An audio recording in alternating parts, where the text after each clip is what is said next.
کھل کے تعریف کی گئی ہے استغاثہ کی، اور کہا ہے کہ کیا انہوں نے زبردست کیس پروسیڈ کیا، کیا شہادتیں دیں اور کیا شواہد انہوں نے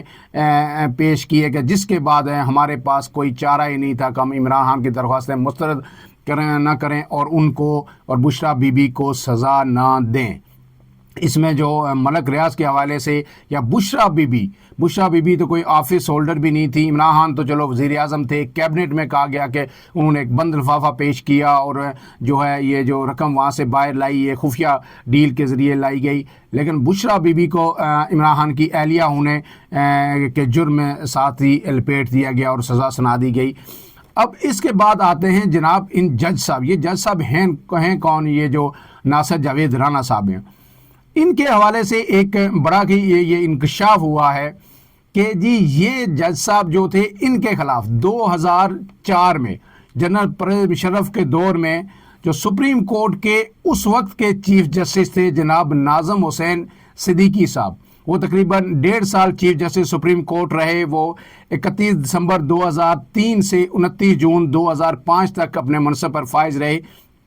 انہوں نے ایک سو موٹو لیا تھا۔ سو موٹو کس پہ لیا تھا؟ سو موٹو اس بات پہ لیا تھا کہ جناب ایک وکیل تھے وہاب الخیری صاحب،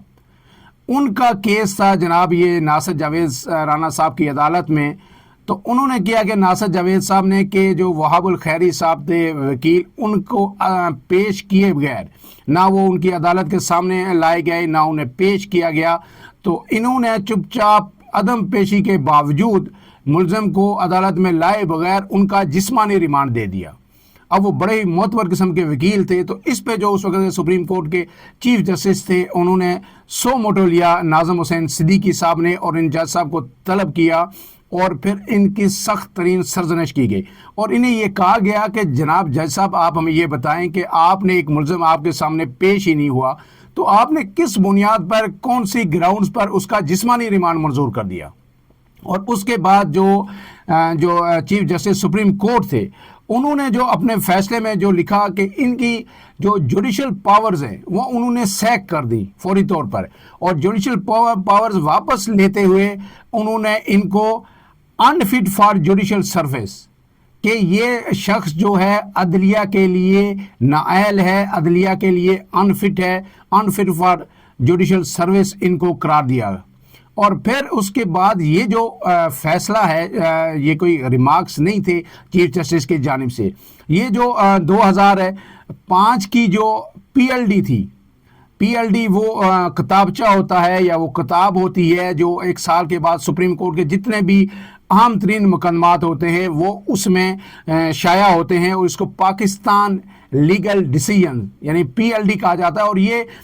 پی ایل ڈی پبلشر جو ہے یہ پبلش کرتے ہیں، اور یہ آج سے نہیں، یہ 1947 سے بڑے ہی معروف پبلشر ہیں، وہ اس کو پبلش کرتے ہیں، اس لیے پی ایل ڈی اس کا نام ہے، اور یہ اس میں سپریم کورٹ کے جتنے اہم ترین فیصلے ہوتے ہیں وہ اس کا حصہ ہوتے ہیں، اور پھر یہ ان فیصلوں کو جو وکلا حضرات ہیں وہ باقاعدہ سے پی ایل ڈی کو پڑھتے ہیں اور اپنے دلائل میں ان کو پی ایل ڈی کو کوٹ کرتے ہیں، ان جو ڈیسیجنز ہیں مختلف کیسز میں ان کے حوالہ جات دیتے ہیں،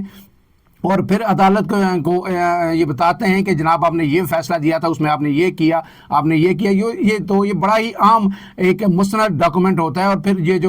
یہ جو جج صاحب نے دیا تھا ان کے حوالے سے فیصلہ، وہ اس پی ایل ڈی کا حصہ بنا ہے باقاعدہ، جو اس کی اتھینٹسٹی کو ثابت کرتا ہے۔ اور پھر اس کے بعد جو آگے چل کے جو لا اینڈ جسٹس کمیشن کی 2004 کی رپورٹ تھی، اس میں بھی یہ چیز رپورٹ ہوئی، جو چیف جسٹس اس وقت کے سپریم کورٹ نے ناصر جاوید رانا صاحب کے بارے میں کہی، یہ لا اینڈ جسٹس کمیشن کی جو 2004 کی رپورٹ تھی اس میں بھی یہ رپورٹ ہوئی۔ اب اس سب کے بعد آپ بتائیے کہ پھر ایسا جج دوبارہ جج کیسے بن گیا؟ ایسا شخص جب 2004 میں فیصلہ ہو گیا کہ آپ انفٹ ہیں فار جوڈیشل سروس، تو پھر کیا ہوا؟ جب 2022 میں وزیر اعظم شہباز شریف صاحب نے اقتدار سنبھالا تو وہ ان کو پھر کہیں سے نکال کے لے آئے اور انہیں سیدھا لا کے احتساب عدالت کا جج تعینات کر دیا۔ اب آپ کو پتا ہے، میں پہلے بھی آپ کو بتایا کہ یہ جو کیس تھا 190 ملین پاؤنڈ، اس میں 1 سال اس کا ٹرائل چلا، کل 1 سال اس کا ٹرائل چلا، سپیڈی ٹرائل ہوا، 35 گواہان کے بیانات قلم بند ہوئے، جرا بھی ہو گئی، سب کچھ ہو گیا، اور 1 سال کے دوران 4 ججز تبدیل ہوئے. سب سے پہلے محمد بشیر صاحب تھے جج اس عدالت کے. آپ کو پتہ ہے کہ کئی کیسز میں ان سے جو ہے کام لیا گیا. پھر اس کے بعد جو ہے یہ ناصر جاوید رانا صاحب آئے. پھر اس کے بعد ایک محمد علی وڑائچ صاحب آئے. اور پھر جب یہ فیصلہ سنانے کا وقت آیا اور جو اختتامی لمحات تھے اس کیس کے, تو پھر ایک دفعہ ناصر جاوید صاحب کو یعنی دوسری مرتبہ اس کیس کا جج بنایا گیا اور پھر انہوں نے فیصلہ سنا دیا. اب یہ سب تو اپنی جگہ ہو گیا. جج صاحب کا بھی آپ کو پتہ چل گیا, کیس کی کیا جزیات ہیں وہ بھی آپ کے سامنے آ گئیں. اب اس کے بعد جو پریس کانفرنسز آج کی ہوئی اس میں نون لیگ کے جو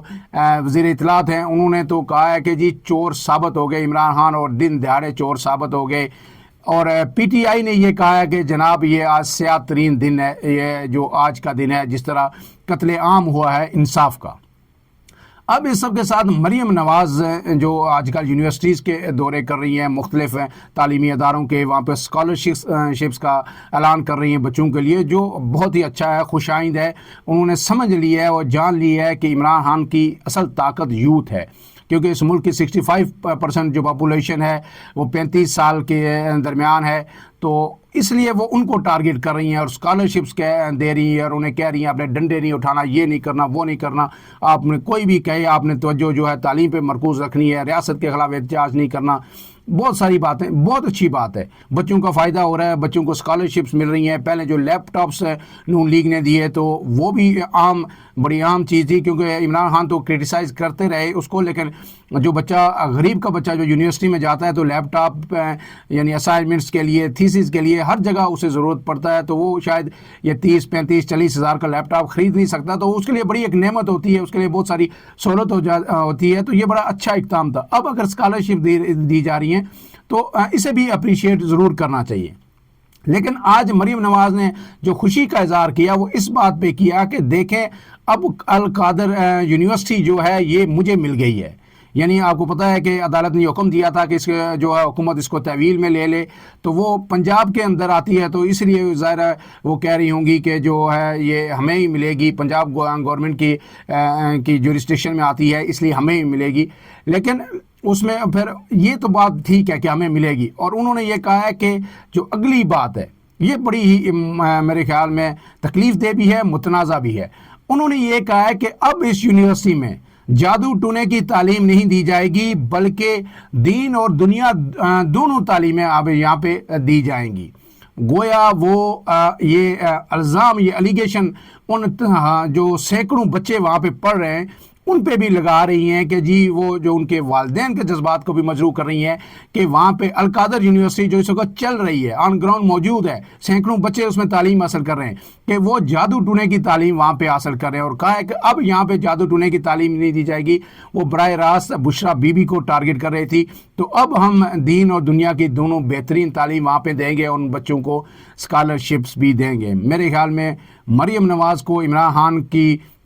جو قید ہے اس میں خوشی بھی منانی چاہیے, کیونکہ وہ کہہ رہی ہیں کہ انہوں نے یہ بھی کہا کہ ہمیں جیل میں ایک وقت کا کھانا دیا جاتا تھا, بڑا ٹارچر کیا گیا, نواز شریف صاحب کو ٹارچر کیا گیا اور اس سے میرا وزن بھی کم ہو گیا. 100 باتیں ہیں, سب کچھ ٹھیک ہے, لیکن آپ اگر بچوں کو کہیں کہ وہ ایک یونیورسٹی ہے جس میں وہ جادو ٹونے کی تعلیم وہ حاصل کر رہے ہیں, آپ بھی پچھلے 2 سال سے 2.5 سال سے یہ نون لیگ پہ اقتدار میں ہے, تو اگر اس یونیورسٹی میں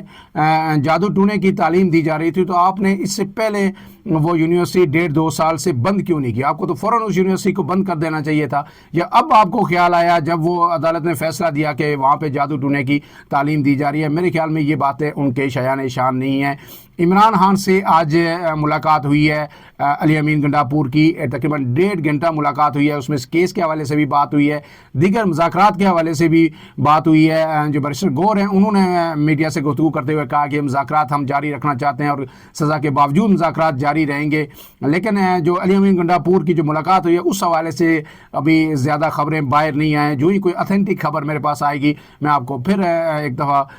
وہ آپ کے سامنے رکھوں گا. فی الوقت کے لیے اتنا ہی. اپنے میزبان عمران اعظم کو اجازت دیجیے. اللہ حافظ.